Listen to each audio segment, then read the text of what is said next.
We're officially in an election year, and President Joe Biden has just given his first speech of the 2024 campaign, and he calls out Donald Trump for being the big loser that he is. Check it out. Let's be clear about the 2020 election. Trump exhausted every legal avenue available to him to overturn the election, every one. But the legal path just took Trump back to the truth, that I'd won the election and he was a loser.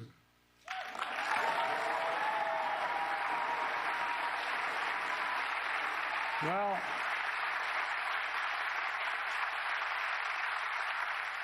so knowing how his mind works now, he had one act left, one desperate act available to him: the violence of January the 6th.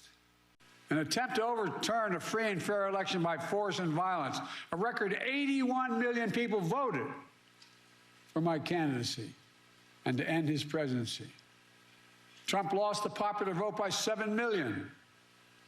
Trump's claims about the 2020 election never could stand up in court. Trump lost 60 court cases, 60. Trump lost the Republican-controlled states.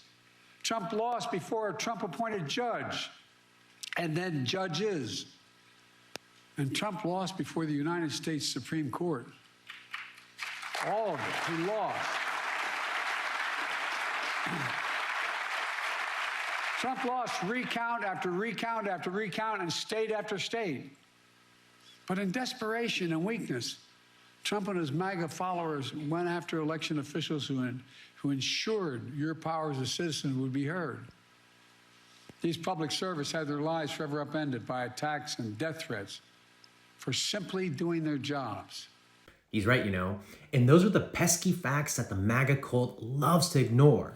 Donald Trump lost over and over and over again in the 2020 election.